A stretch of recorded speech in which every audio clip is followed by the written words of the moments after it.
Hey guys, welcome to the show. I'm actually really excited today. I have my friend Bill Duke, an incredible actor, director, writer, producer, photographer, you name it. This guy's it. Let's see, you probably know him in Commando and Predator, playing against Arnold Schwarzenegger. He also directed the Disney film Sister Act 2. He's done a lot of TV appearances in Miami Vice, Cagney and Lacey, even Kojak. But anyway, I'm so glad to have him on the show today. I am very, very excited actually because he's a gentleman and somebody that I could spend hours talking to. So I can't wait for you guys to meet him. Let's go and check it out.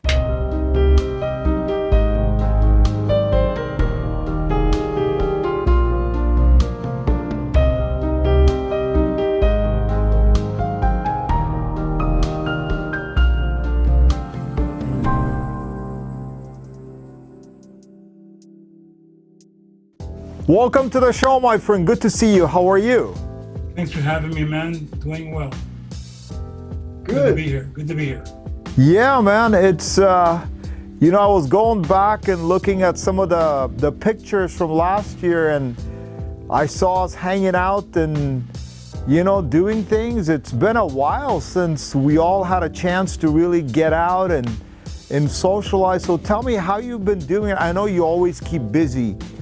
Well, I've been very fortunate and still working, particularly as an actor. I did a show called Black Lightning, which is on CW, and also Tyler Perry's The Oval, acted in that. And also, I'm getting ready on the 28th to go to Detroit to work with Steven Soderbergh on a film called No Sudden Move.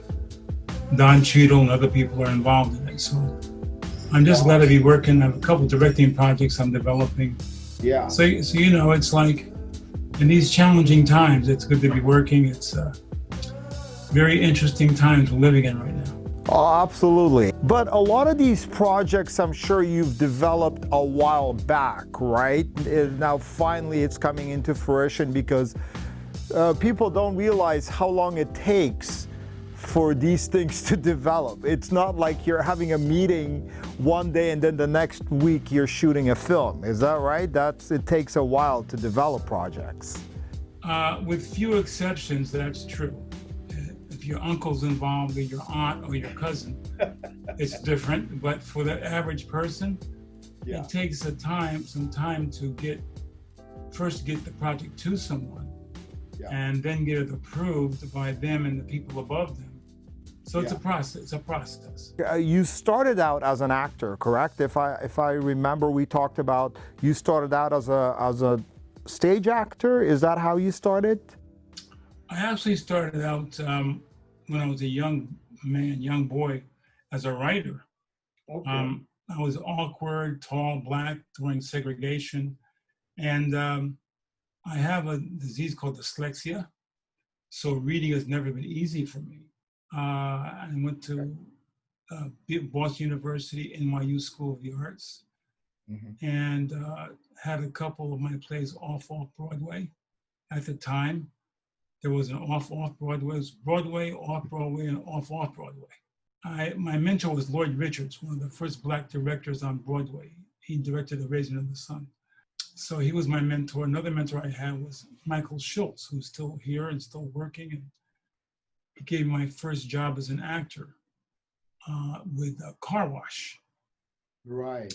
And I went from Car Wash to other films. And I got a television series called Powerstown, USA. It was on for 2 seasons. And in those days, they had a thing called TVQ, that if you were on a television show for a couple of seasons, it meant you were overexposed.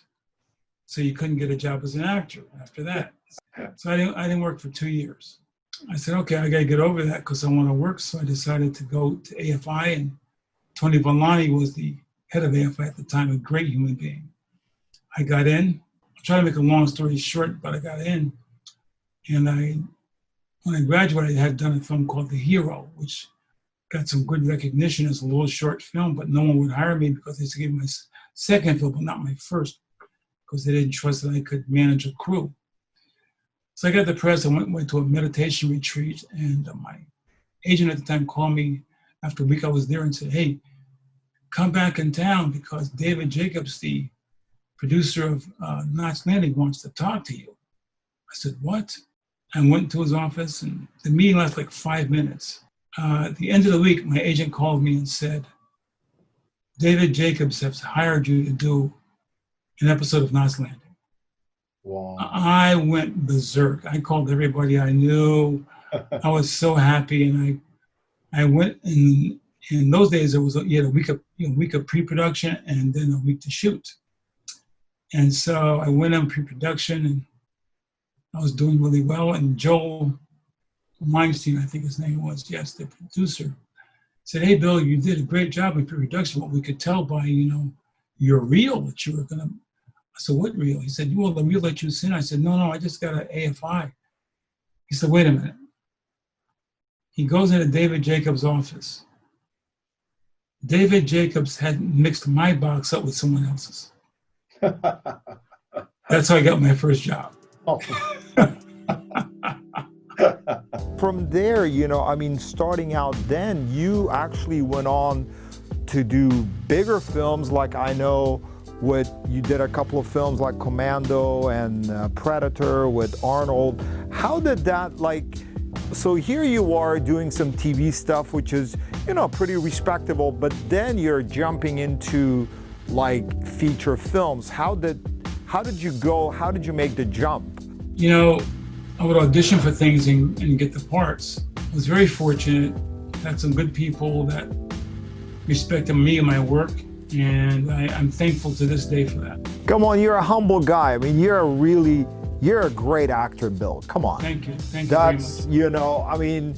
That's because you fit right in. I remember The Predator, even before we met, that movie is so great. It's an ensemble cast. It's not just Arnold. You're a superstar, man. Come on. Thank you. I appreciate that. Thank you. Thank you. How did you manage your career after being, in a kind of an A-list type films? So tell us a little bit about how you managed your career from that point on. Well, it's a balancing act. As you so wisely said, sometimes you're offered parts. When I was rejected, it was so painful. I went into drugs and alcohol. She introduced me to transcendental meditation. Mm-hmm. And meditation saves my life every day today. And it did then, way back 40 years ago. We have to find something that deals with not the symptoms, but the cause of our pain from rejection in this industry. As you know, I have a 4-part metaphor for this business. I use my own name in it. Number 1, who's Bill Duke? Number 2, you gotta find me Bill Duke. Number 3, find me a younger Bill Duke. Number 4, who's Bill Duke? So you have to, I'm not sure if you can ever prepare yourself for that, but you have to have something to fall back on. Because as you know, it's not an easy industry.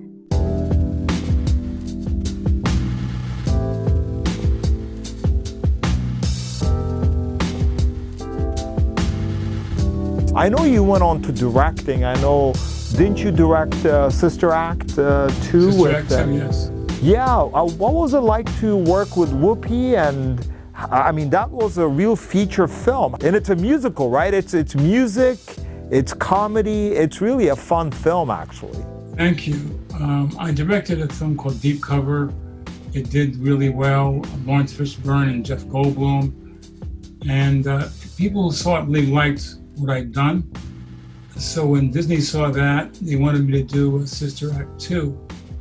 And working with Whoopi Goldberg was a privilege because she's a perfectionist.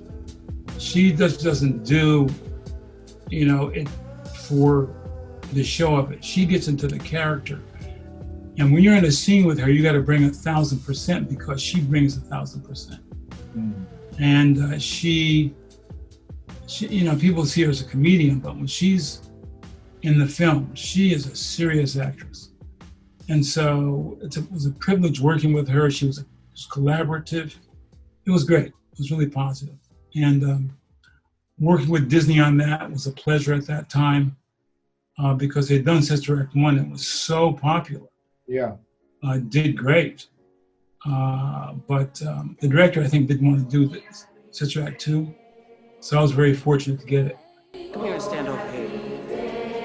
When Jesus washed, when Jesus washed, when Jesus washed, when Jesus washed, Jesus Bill, I gotta say, you know, you're such an interesting guy to talk to, and we always have so much fun. So when I usually go to an event and I know you're there, I try to make my way in so I can come and sit next to you. You know, whatever projects you do, I'm gonna do your music. So please tell Steven and all of the projects you're working on. My buddy Omar, he won a Grammy, but he wants to do your music. I'll tell them, man. I'll tell them, see what they say. But you're a great artist. You do great work, and Thank you very much. we feel your music. We don't only hear it, we feel it, and that's what's important. I appreciate it, Bill, very much. Well, I want to thank you so much for being on the show today. Thanks for having me, man. I want to thank you very, very much. And you know, I love you, and you're just an amazing, amazing guy. So you take care, okay? God bless, and I appreciate it very much. Thank you very much, Bill. Hey guys, thank you for watching the show. I really appreciate it if you could subscribe and hit that notification bell, and I will see you on the next show.